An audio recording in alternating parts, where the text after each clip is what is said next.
Hey everyone, welcome to this tutorial I'm putting together to help you understand how to use this human AI interaction template Qualtrics file to design experiments where humans and artificial intelligence models, LLMs, can interact with one another in a conversation, but also in some other ways too. Basically what I'll be doing is taking you through the innards of how this works. We'll be switching between these three different screens that you're looking at. One is the question editor on Qualtrics all the way on the left here.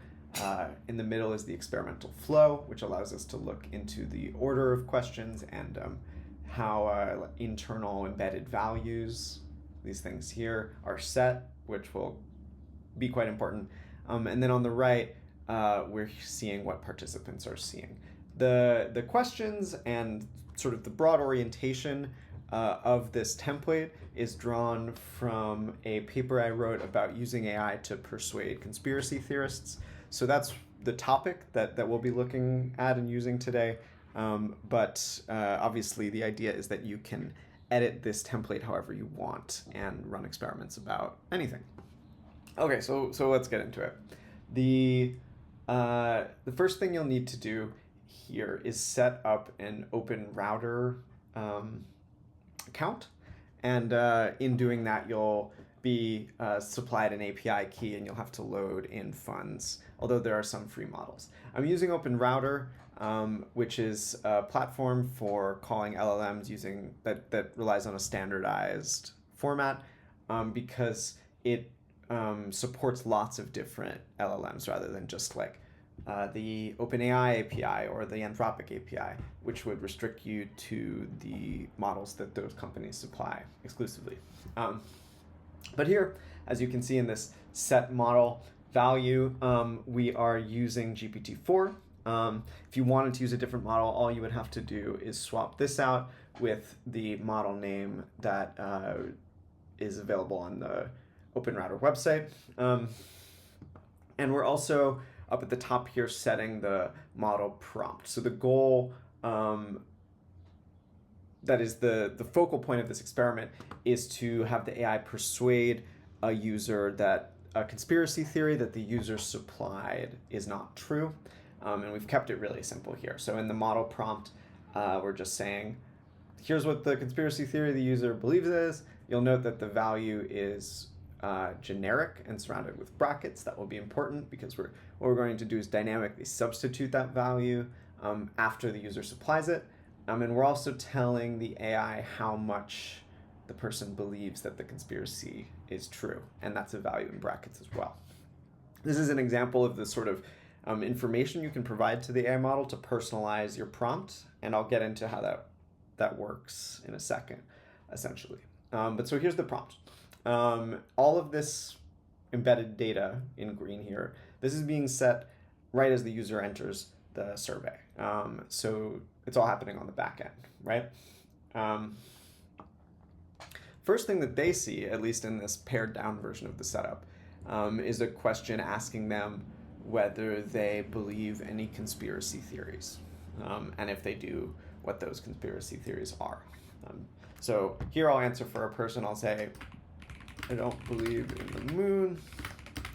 I think it's just the back of the sun. Is that a conspiracy? I don't know. But this is the first question and we're getting an answer. And just to note, right, that to look into the internal question JavaScript for this item, all we have is some code that prevents a person from copying and pasting their answers in, and that's just a safeguard against users using LLMs to answer these questions, so it's not just AI talking to AI. But as we move forward, you'll see that this edit question JavaScript button right here is really important for understanding how this survey works. Okay, so I don't believe in the moon. I think it's just the back of the sun. Send that away, and as we do that, this is, by the way, within the questions, answers placed in prompt block, as you're seeing here. And as we can see, there's an elaboration that comes up on the next page where my response is going to be piped right into the follow-up. And that's what this looks like. So the previous question you wrote, I don't believe in the moon, I think it's just back in the sun. Can you explain more? And I'll say, well, I heard about it from my friend, the janitor who works at a hospital. Okay, so I'm just supplying some additional context. Once again, all that's going on here is we're not allowed to copy and paste. But as you'll note, and as I send this away, my response to part 1 of that and part 2 of that are going to be saved as embedded data called user conspiracy part 1 and user conspiracy part 2. So we have the initial conspiracy and the follow-up. And here's the first bit where the LLM comes into play. Initially, I'm using something that is a tool that Qualtrics built called web service. And web service is essentially like a way to call an external API or go to an external website within Qualtrics via graphical user interface. So if you're not so comfortable with coding, this is something you can do to like call the OpenRouter, OpenAI API, and get a model response. Things get a little more complicated, as we'll see when we need the LLM to do sophisticated things and to generate responses that might take a long time. This web service is pretty flimsy and it can time out, and there's all sorts of problems with it. So we're going to move away from it, but it is good for like handling simple tasks and just to show how it works. I've decided to set it up here. So the URL we're going to is the OpenRouter chat completions API, which allows you to send a JSON object that looks like this. Oh, I'm having some trouble seeing it. It looks like this. That is structured like a conversation, and this is how most of the LLMs, at least the ones that are fine-tuned to respond as if they're a chatbot. This is the kind of structure that they look for when you're calling them. So first we have the system prompt here, where I'm telling the LLM to summarize the person's conspiracy belief into a single statement that we can get a rating for. If you're interested in that, you can look in the QSF file and see the details, and then actually providing that user response. For our purposes, though, what's interesting is that we'll need to set up the web service like this. So the method is post, and the body parameters are JSON, and we're setting 2 body parameters, right? We are defining the model, which, if you'll recall, was one of these values, set model, right? We're providing the actual messages, which is the conversational structure. There's an additional parameter, max tokens, that is simply just telling the model that the lengthiest response it can provide is 150 tokens. And then we're providing our API key as the header. There are other parameters you can set in the body. Look into the documentation of the model that you're going to be using to find out about what those are. And of course, you can structure this prompt and conversation differently, and you'll get different sorts of responses. But for our purposes, this is how we're setting it up, obviously. And then the really important bit, right, is you can set embedded data from the web service given the web service's response. So one of the things we get back from the web service is called choices.0.message.content. This is part of a longer list of values that OpenRouter is sending back to us. It also sends back like error messages and various information about the length of the response and how long it took and all that kind of stuff. But all we need here is the summary it sent back. And so we're getting that and saving it as an embedded value called summarize conspiracy, which functions just the same as these ones in green. We're just doing it via the web prompt. So as we do that, we'll send away, calls the web service, it loads for a second. And here we see this next question that occurs as we enter the subsequent block, which is called rate summarized conspiracy. And the point here is that we're using the LLM's summarized response to ask people how much they endorse and support the belief that they wrote about. So here it says the moon is simply the back of the sun on a scale of 0 to 100. How much do you believe that that's true? So I'll say 98%, and I'll say that the AI, yes, it did accurately summarize my perspective. This is all fairly straightforward. What I do want to point out, though, right, is that in order to show people their customized response, we're using the piped text function from Qualtrics, which allows you to pipe in something like an embedded value or a question response. And in this case, we're piping in what was saved from the model. Okay, so that's how that works.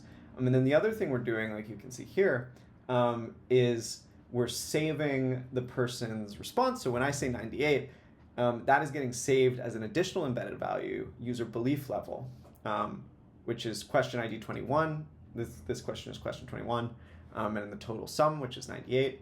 And we're going to feed that back into the model to tell it how much I believe in the conspiracy later on.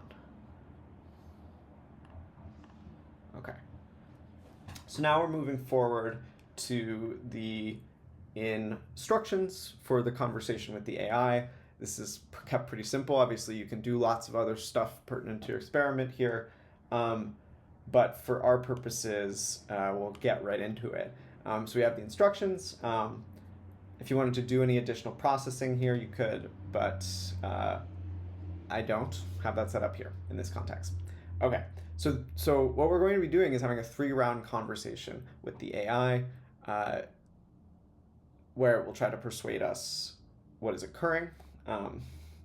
This 3-round conversation is split into 3 groups, just for clarity, right? So in each group, there's a block called run function, a block called convo round, and then the results of the conversation, so what the user says are saved in an embedded value. Let's look under the hood a little bit into run function to see what is actually going on here. Okay, so the first thing that occurs when this conversation begins is I go to the next page and I see little instructions in a loading window.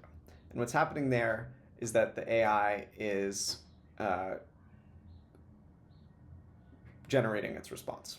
In the console, we get feedback about how this is working, which I'm actually going to talk about in a sec. So this is loading up. Now we're all set. It's updated, and we can proceed to the next page. What's controlling that, what's controlling the loading button, is code in the question's JavaScript. So when a person clicks onto this page and the page loads up, we're going to show that loading message and show the loading spinner. The loading message and the loading spinner are defined in the HTML of the question. So here's the spinner, and then here's the text of the message. So if you want to mess with that, that's where you do it. But the real action here is going on in the question JavaScript. Okay, so the other thing that we're doing here is we are instantiating the embedded variables that were saved up here as user conspiracy as variables in the JavaScript, user response 1 and user response 2. And you can manipulate them here as well. In case you want to enter them into your prompt in particular ways or modify them before you show them to the AI. So like one example of that would just be like concatenating or combining them together into a single variable, like so. And then we are taking the prompt that we want to send to GPT-4, which is here. And we are also instantiating that as a variable. And we're also creating something called system message, which right now is just blank.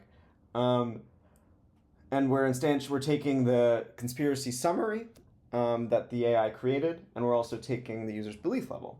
And as you'll notice in the prompt, there are these blank values. There are variables that are waiting to be filled in. And again, there are just 2, but you can add however many you want.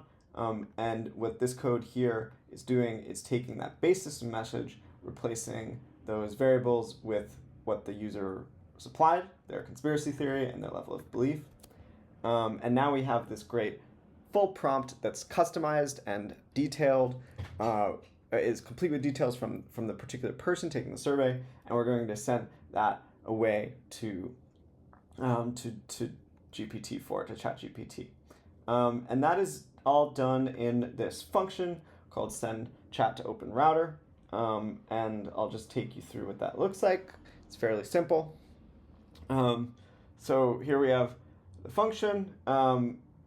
We're sending our API key, the model that we specified, opening an HTTP request, and here is the API endpoint that we're targeting. We have a timeout. None of this really needs to change unless you're changing the API, and we're sending the API key away. This is kind of just recreating what was done in the Qualtrics web application, right? And we're saying once we connect, we'll show that loading spinner and keep it there. And we're going to save GPT-4's response, full response, parsing it. It comes in as JSON, so you have to parse that. And within that response, we are saving a particular variable called GPT response. That is the message that it wrote back. And we're saving that as an embedded variable. So just to give you a bit more of a sense, right? Here is the full text of how the AI responded. It says you're great to open, you're open to different perspective. This came back as one feature in a larger set of JSON that you can learn more about on the LLM providers, in the LLM providers documentation. Like for OpenAI, it tells you how many tokens were used and whether the moderation functionalities were activated, and that sort of thing.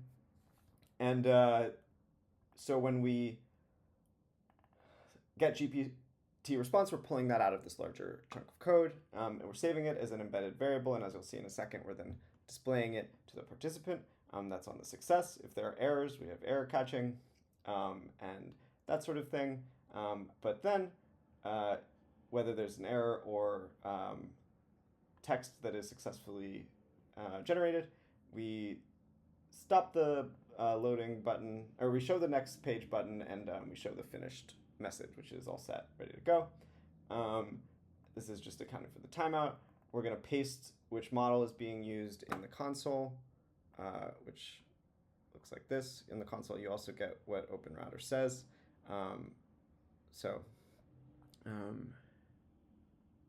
But here's the model being pasted.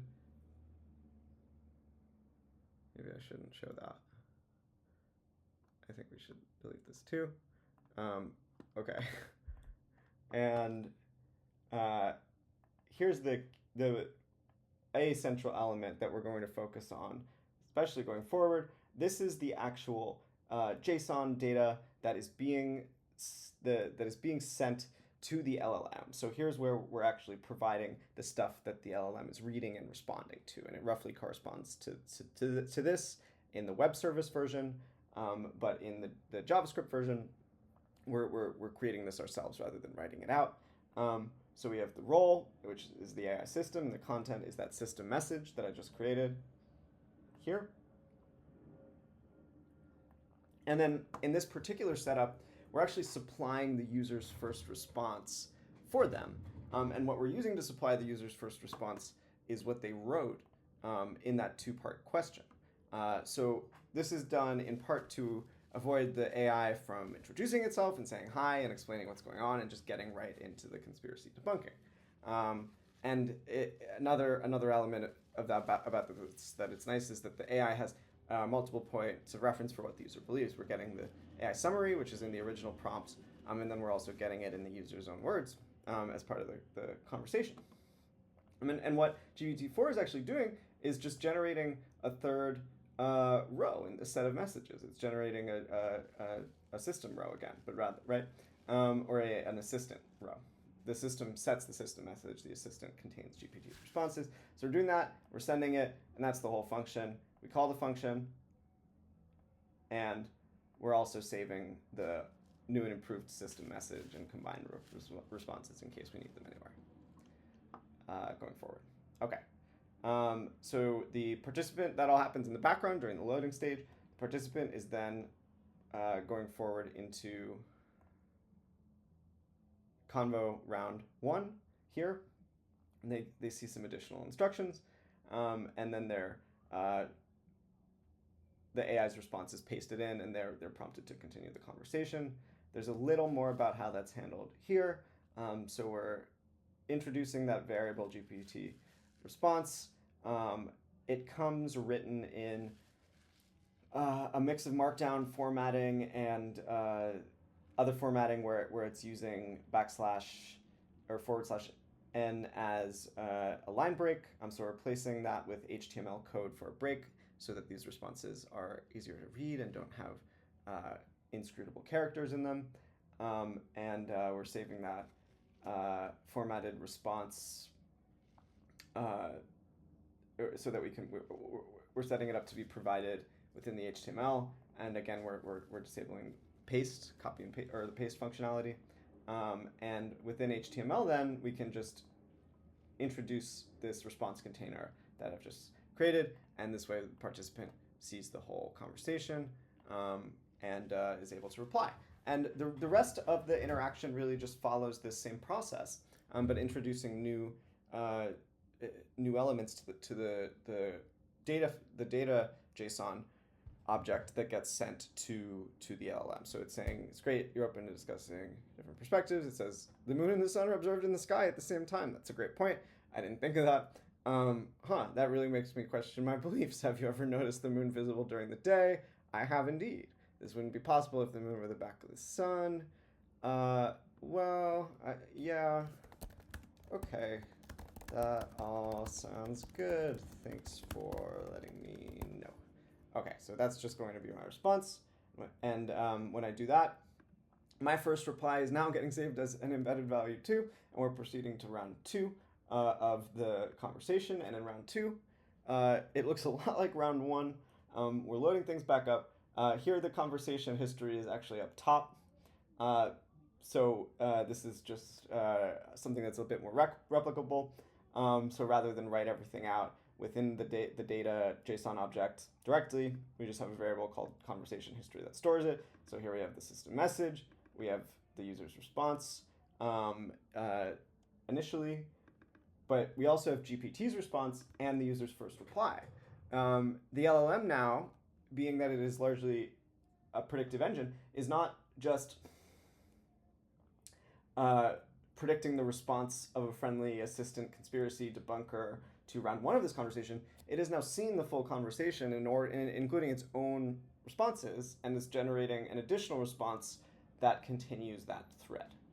So this function is just set up to work in the same way as the last one, except instead of saving the LLM's response to GPT response, we're saving it to GPT response 2, right?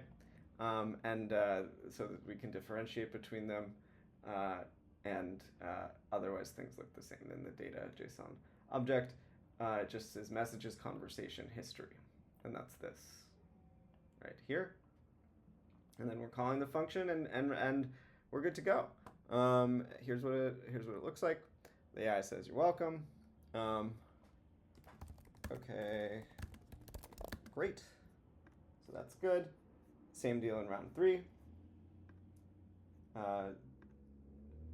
We're saying GPT response 2 in the second round of the conversation now instead of GPT response. And in round 3, we just add some more lines to this conversation history. Otherwise, it's identical.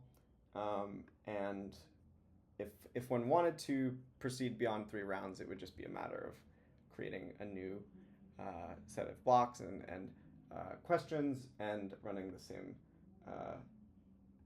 the same code, but just with additional lines in the conversation history. Enter the final message of the conversation, and then we're back to rating the GPT provided item as a post treatment variable. I don't believe this at all now. Voila. So that is the